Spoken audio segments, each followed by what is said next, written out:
This episode of the Moms Network is brought to you in part by the DuPage County JATC. Make a choice, make a connection, make a career.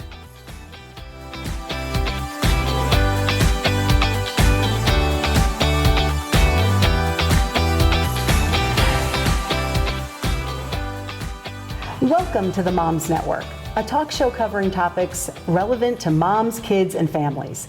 Today, Erica, Sarita, Patty, and I would like to welcome TJ Jarman, the Training Director of DuPage County JATC. TJ, can you tell us a little more about your job and how you got into it? Sure.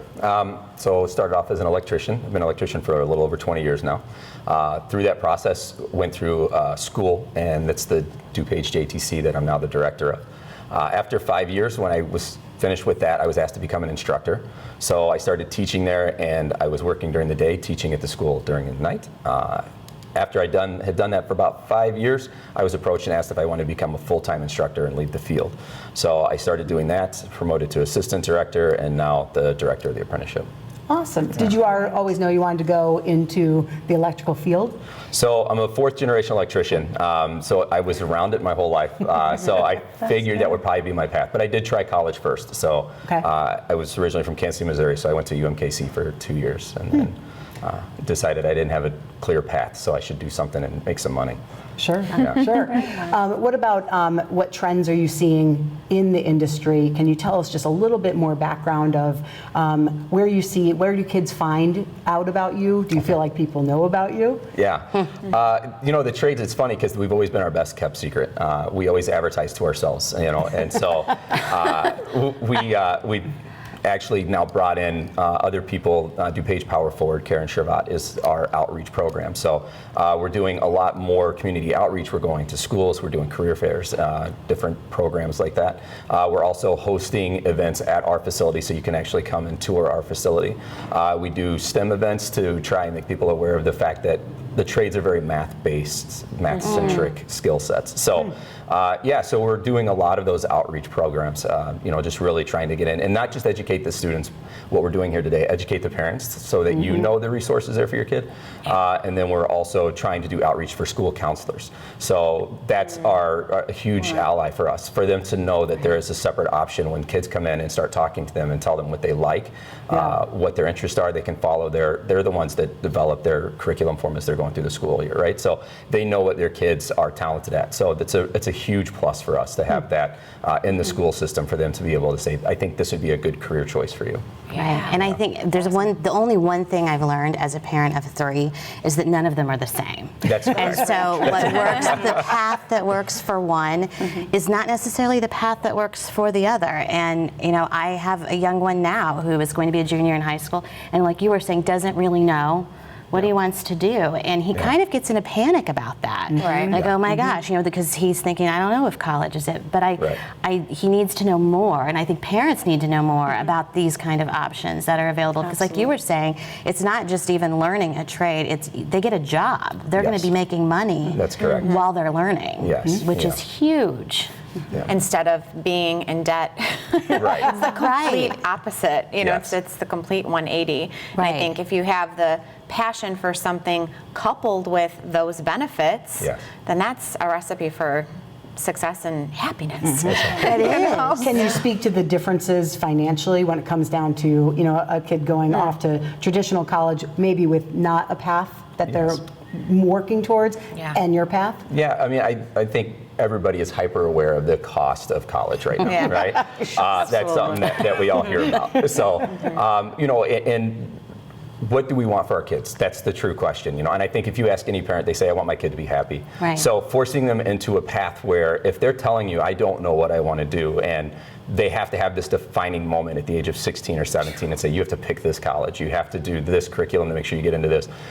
It's not good on any level, right? Yeah. So that's the opportunity somebody should be exploring and trying different things. And a lot of times people have too much energy to be focusing on, I'm just going to be stuck to this one curriculum or do all of this to go work behind a cubicle. Most of my applicants that I have already gone through some type of post-high school education. I would say most of them have some, at least an associate, some with a bachelor's. just in the last 3 years, I've had 4 people with electrical engineering degrees go through my curriculum. Wow. So, you know, they went through school, they took those courses, and then they were like, you know, I didn't find the job I was looking for. And so now they're going through and they're loving what they do. So yeah, coming into our school, financially, it's tuition free. When you come in. That's pretty attractive to parents. Yes. Right. That's a good marketing phrase. It helps. It helps. Yeah, and then I put you to work right away. So you're working as you go to school. So for us, the basics of the program are you're going to school 1 day a week and you're working 4 days a week out in the field. You have a wage package, a wage compensation package that's already set up for you. I can tell you exactly how much money you're going to make over the next 4 or 5 years of your career, depending on which program you're selected for. And then you get 4 retirement benefits. You have health insurance. You have for life. Yeah, and you're talking compounding interest. If somebody gets into that at a young age, you know, it's a great benefit to be a part of. Yeah. I remember being at Robex down in South Naperville. I was getting a smoothie and got in this great conversation with the kid that was there. And he'd just gone through, I can't remember what the school was, but a pretty expensive school. And he was 6 months out and he's like, I cannot find a job. Yeah. I'm living, you know, back with my parents and I'm working here while I'm trying to get a job. And I keep applying and going on interviews. I don't get calls back. And I think of, you get to the end of college, and I'm not anti-college, of course. Right. No. But you know, I have 2 boys, and my oldest wants to be a chiropractor. I'm a chiropractor. My ex-husband's a chiropractor. Yeah. Well, he has to go to college. Right. He's got to go to chiropractic school. There's a clear path for what he's going to need for his degree. Yes.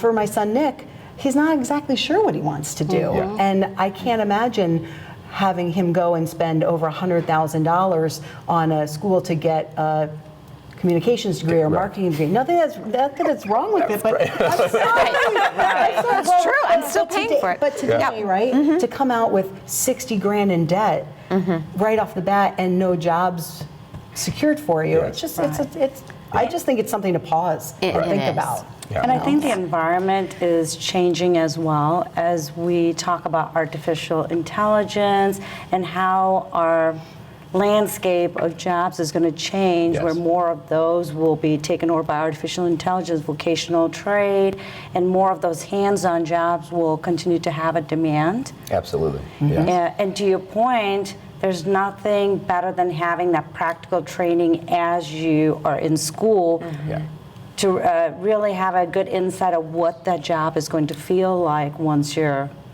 done through the program. Right. So what are some of the traits you'd say that students are best suited for vocational? I always get this question, and you know, it's the same as any other career. First of all, you have to have a desire to want to be more mechanical, more physical in your job. Understand my program, you're going to school, that you're in a classroom setting for 180 hours a year.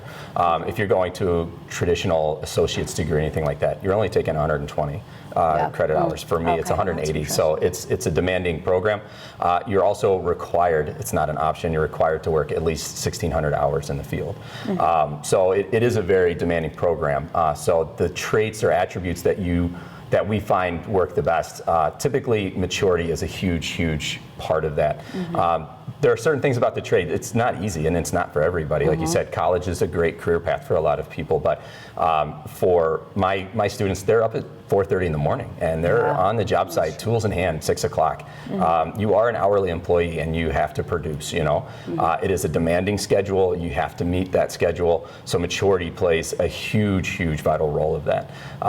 And then you also have to like being uncomfortable, which sounds weird, but if you think about it, the construction trades, you're in environments all the time where you don't know the facility, you don't know the people you're surrounded with, you don't the elements, the environment, right? So if it's 100 degrees and this building here, the air conditioning went out, my person is on the roof fixing this air conditioning in 100-degree heat, standing up there trying to do that. So you're trying to work through a complex system that you may not be familiar with and provide this service so the customer can continue doing their daily job in their business. So it's, you know, it's an intense field. There's a lot that comes from it.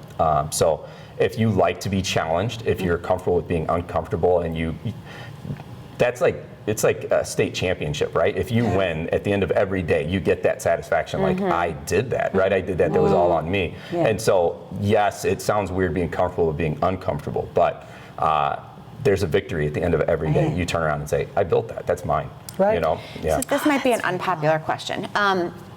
What's the burnout rate then? I mean, what's the longevity? You know, if you're starting so young, you've been doing this 20 years and now you're only 40, I mean, on your body, how can they stay healthy in both mind and body so that they're in it until they're closer to 60? You should see a chiropractor on well, obviously. Yes. No, that's a great question. So for us, just to start off, you have full PPO health care coverage. You also have 4 retirement plans when you come into my program. So for us, you can retire as early as 55, and it's based off of hours. So if you've worked enough hours, you will also keep our health insurance until you're eligible for Medicare, Medicaid. So the longevity of that, it's a labor job. It's hard on your body, and it is. It's up to personal responsibility for you to understand that your body is your responsibility to take care of that and to stay healthy. But I can also tell you, safety is a culture now. It's not an option. When you see my people out there in the field and they're wearing hard hats and safety glasses and high vis, and they're wearing boots that cost $300 with orthotics in it and things like that. Those are there to protect the person for their longevity. And it's always funny, you'll be in an office setting where people are walking through with high heels and suits and all this, and you're in construction wear, right? But my job may mean that I'm in the building 1 minute, but then the next I'm in the parking lot, and the next I'm on the roof. So, you have to make sure that you're dressed appropriately for all those conditions. So, the trades have really grown and have looked at those, and I'm investing a lot in a person when they come to me. If it's tuition free, I have a lot that I'm investing into them. So I need them there. And if you have 4 retirement engines, one of those being a pension, the only way those survive is that you have the next generation of healthy worker coming up and able to fill in that void. Right. That's a good point. Yeah, that's awesome. One last very important question. All right. How many women do you have come through your program? So, so this is what we were talking about. This is a pioneering moment for that. So we have a big push right now for non-traditional roles, right? And so that's something that we're pushing for a lot. But I am seeing more and more female applicants. And that's a huge outreach through the IBEW. So that's the International Brotherhood of Electrical Workers. There's a huge outreach right now trying to inform people and say, look, traditionally, if you go to a school counselor, they may say this if you're a boy but not a girl. Right. And this goes back to our education and our outreach, is understanding these are careers for everybody, and they are attainable. And there's a lot of benefits to these programs for females. If you're up at 4:30 in the morning, it's hard to find child care in the morning if you're a parent. Right. The nice thing is if your spouse goes to work a little bit later, you have that, you're done by 2:30, 3 o'clock. Right. So you're home early in the afternoon, and you have all that time with your kids and your family, and you can do all of those things. So there's trade-offs for everything, right? For sure. But that's a huge push in the industry and something that we really want to see. So the diversification of the job site, getting other people's perspective, is vital to what we're doing going forward. Yeah, that's great. That makes sense. Thank you. Thanks. Personally, I love the conversation that has been happening about widening our views of what success looks like for kids after high school. For some, the traditional 4-year college route is the perfect fit. For others, a trade or different option may be best. Thank you, TJ, for joining us today. Thanks for having me. We'll be right back with more from the Moms Network.